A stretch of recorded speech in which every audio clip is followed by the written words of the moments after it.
Well, I'm Connor, everybody, and welcome to Friends Stream Sports here tonight. We are very excited to have you tonight.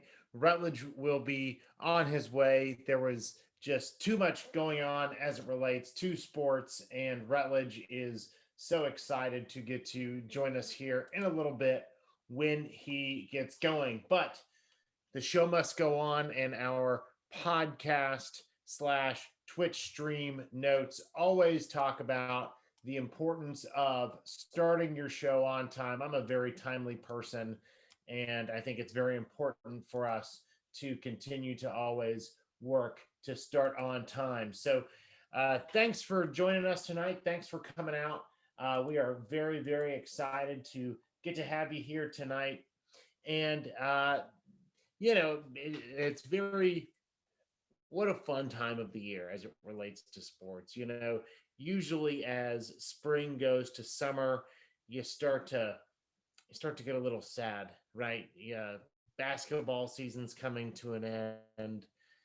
The football calendar just isn't shaping up to be what it needs to be, and now we get to have a very neat and a lot of fun time in our sports calendar here. So we're gonna we're gonna start out talking about one of my favorite sports here while we wait for Rutledge to come and get to join us here this evening, and that is soccer. So uh, for those of you who might not know the Champions League, and we're going to be talking about some more soccer here this evening, but the Champions League semifinal match. First leg of the first game did happen today between Chelsea and Real Madrid. Quick note there, a lot of fun that went down there was that Chelsea number 10, Captain America in the flesh, Christian Pulisic came out, scored the first ever goal for a United States men's national team player in the Champions League semifinals. Only just in a couple minutes later, for Karim Benzema for Real Madrid to score that equalizer. So definitely ended up being a 1-1 draw, but Chelsea ending up with the away goal. Yes, football for those in the chat room. Not football, but football, if you will. So definitely really excited to see how the end of Champions League shapes up. I think Real Madrid is going to have more of a impact. They have more just impactful players. And if they can get Sergio Ramos back, I think that Real Madrid is going to crash their way into the finals. And speaking of crashing their way in, ladies and gentlemen, boys and girls, get ready to welcome the one and the only. If my computer doesn't crash, Rutledge Boykin is here tonight, Hey, ladies and gentlemen. How we doing? what is up, Connor? Good to see you, bud. I know last week you hung out with Luke, friend of the show. You guys talk a lot of basketball. I know tonight we're still talking some basketball. What are we talking about first? Man, I was giving our viewer a quick rundown of Champions League. Real Madrid 1-1 draw versus Chelsea. Got to make that entrance, Rutledge. Our next game tomorrow night, PSG versus Man City. Let it be known that my must of Champions League knockout stage is still in. Your must be practicing their golf game. My bust was PSG, so it definitely shows that out of the strengths and the friends, you are the stronger friend. We got a couple viewers out there. Want to give a shout out to Veneros. Our good friend Steven is already here with us live. Steven, we haven't seen you in a couple weeks, but it's great to have you here. So very, very excited. So the other soccer, just quick note I want to share. Let it be known, Friends Stream Sports will be talking about Orlando City. Rutledge was at the opener for Orlando City versus Atlanta. 2 games in, 2 draws in a row. Rutledge, give us 30 seconds on that season kickoff against Atlanta. Yeah, so we were there, and it was very evident that Orlando is a new team where coach is in the second year. We kept some key pieces, but added some new players. He's very much following the same models he did when he was in Dallas. The big thing to consider for Orlando is, I told some people, Atlanta looked more organized, Orlando looked more talented, but they're just not organized yet. The soccer season is young. Of course, since Atlanta looked more organized, they have 4 points where Orlando has 2. Atlanta's tied for first in the East where Orlando's not. We play Cincinnati this weekend. I will be there Saturday, May 1st at the Cincinnati game. So I'm That's very wonderful. excited. I'll be watching, and I hope that the offense for Orlando comes in how they came to play against Kansas City with 4 goals, or that Orlando scored being called offsides. Definitely created chances even without Mauricio Pereira, our number 10. Rutledge, I was texting you that Ruan, our right back, and for at least for the first stretch of the game, was the most important offensive player for Orlando City. So excited for some reinforcements to come back with Pereira. Who knows if we're going to get DK back? Daryl DK keeps on scoring goals for Barnsley in the championship. Hopefully we get him back. And Pato the Duck, another big-time European signing that gets hurt immediately in MLS, but that's par for the course. That is, that's part of MLS. You bring in some really big names, but they are more apt to injury. I will always remember the one time Connor and I did not hesitate, and that was in the 2016 or 17 Orlando City home opener in Camping World Stadium. We watched Kaká go down together, and we both sat there silently. And then we still can't talk about it. We're just not okay. That was a shift. It was no good. It was no good. But so there's a few quick soccer football takes for you this evening. Rutledge, we have a ton of sports to talk about here. You've been following the NBA with vigor, Rutledge. What are some of the top storylines you're following? So there's a lot going down on the NBA. For everyone out there, remember, we are May 18th is the start of the play-in tournament. So what that means is seeds 1 through 6 are going to be locked into where they're at, and then seeds 7 through 10 are playing in. Connor and I are going to pick. There's a big game tonight out in the West with the Mavs, who Connor has a lot of faith in, and the Golden State Warriors. The Golden State Warriors are actually 10th in the West, so they're really trying to turn the corner. But in the East, it's all about the top 3 teams of the Nets, the Sixers, and the Bucks. The Bucks and the Sixers clashed earlier this week. The Bucks won, but there was no Joel Embiid and no Ben Simmons on the floor. So we're starting to see that the Sixers can be beaten if they don't have their stars, but that's been this year in the NBA. The stars get hurt and no one's able to come out there. Connor, did you see who's in 4th place in the East? The Hawks are rising. Give us a little flap. Give our viewer a little flap. I don't think I'm going to flap. Give it a little Hawk flap, Rutledge. I will let, I will say they won't be a flop instead of a flap. Right? But Kaká to the Hawk. Oh. Flap, flap, flap, flap.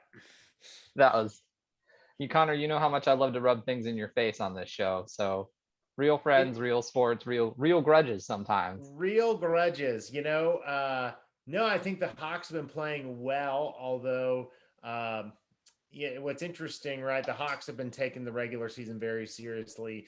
The Suns have been taking the regular season very seriously. And there's another team from another state that is taking the regular season very seriously. And I think that's going to be the New York Knicks. The New York Knicks have been playing well. Julius Randle is on a heater. When the Hawks played the Knicks last week, the Hawks were grounded by the Knicks. Julius Randle did go off, but no, the Hawks have been playing well. I will say the thing to remember about the Hawks is that Trae Young, who's a star player in Atlanta, does have a level 2 high ankle sprain. He was not in on Monday. He's timetabled out a little longer. Every team that's been on a run has had some star get hurt this year or miss time, but this is horrible timing for them as they're sitting out there. So we'll see how that works. I loved your take with Luke about the New York Knicks. And what did it cost for the Knicks to have a good season? The New York Yankees. So hot takes here on French Stream Sports. By the way, shout out to Daniel Mogg. Daniel Mogg is here. He's come out. The D Mogg is in town. All right. So there's that. going on. The Suns are hot in the West. Connor, where do you see them going into the playoff and finishing seed wise? I'm still seeing the Suns. I think that they're gonna come in, finish out as the 2 seed. I think that although they're a ton of fun to watch, I don't necessarily know if they're gonna be able to get over. Uh, I don't know. I think that I Chris Paul has always been a ton of fun to watch and a really important player for teams that can't get over the hump. There's something about it. Chris Paul has a hard time getting over the hump. I think that there's going to be too many questions as it relates to other big men out west. Rudy Gobert, the Joker, Nikola Jokic, and as well as AD. If AD gets rolling in the Lakers, I just think that there's too many big men, and you got to deal with the Clippers, as well. And the Clippers are doing a lot of really good things on offense. The Clippers are, watch out for my pun here, probably hotter on offense than the Suns are. If you see what I did there. I Uh, did. I thought you were gonna but make a haircut joke. I thought it was gonna be a haircut joke. not a haircut joke, but yeah, no, I think the Suns are going to kind of glide into the number 2 seed. They're going to make some noise in the playoffs. If they lose in the first round, a that will definitely be a surprise. But I would not. I'm kind of cool. I like watching the Suns Rutledge, but I'm kind of cooling on the Suns. Okay, so you're definitely in the shade when it comes to the Suns. No You doubt, see no what you doubt. see what I did there? Did you see that? Quick little shout out, DJ Mog here talking about the Magic. Shout out Orlando Magic not taking the season seriously. I might always remember the trade deadline Thursday, sitting at the table, actually with friend of the show Luke, and Luke just reading off headlines of Evan Fournier gets traded to the Boston Celtics for a Boston cream pie. Aaron Gordon gets traded for the Nuggets for chicken nuggets. Uh, We do love nuggets on Vooch this gets show. traded to the Bulls for Polish sausage. So yeah, no, we've definitely seen the teams that are in the Cade Cunningham sweepstakes and the teams that are trying to make a run. And I think this season will be a lot of fun as it finishes out. I really do too. The Magic, I will stand on what we said earlier when it came down to us trying to figure out what they were going to do when they had injuries. They ended where they did. They made the bold move. Is it hard to watch as they're, 18-43 and have one of the worst records in the entire league and just selling tickets for whoever's coming to town? Yeah, but they know what it is. So we'll see how the NBA breaks down. Steven brings up a good point. As much as the Hawks can be great, they are an Atlanta sports team, and Atlanta sports teams never seem to know how to finish. Case in point, the Atlanta Braves, the team of the 90s with just one championship. The Atlanta Falcons, I don't want to say anything more. And Trae Young getting hurt at the wrong time. So Steven, I think you're onto something, but I think the Trae Young injury when it happened is just Atlanta Hawks solidifying they are where they are. There's two other things I wanted to share with you tonight, Connor. So I watched a good argument, and we talk about Chris Paul a lot on the show, and he has over 10,000 assists. I watched a good conversation on ESPN tonight, and that conversation was, should Chris Paul be in consideration for MVP? Now we know it's probably going to go to the Joker because of the wild. If not the Joker, it's going to go to Rudy Gobert, or it's going to go to someone that's been having an out of their mind season. But Chris Paul every team he's gone has gotten better, and he's really making the Suns a contender. So what's your 30-second take on Chris Paul for MVP? I think if Chris Paul has a ton of value, and sometimes the MVP voters forget about that term valuable, and most valuable player. And I think that, Chris Paul is not. He's probably the most valuable player on his team, but he's not the best player on his team. That would go to Devin Booker, and I think that will definitely hurt his chances of being an MVP. I think this is the Joker's year to win it, especially if he keeps playing well and keeps the Nuggets at a respectable playoff spot. Yeah, I I don't think Chris Paul could win MVP because the MVP to me in basketball has to be contributions. But if Chris Paul wrote a book on leadership and how to build a culture of excellence, I want an autographed copy because every team he's ever been on has at least been in consideration to do something.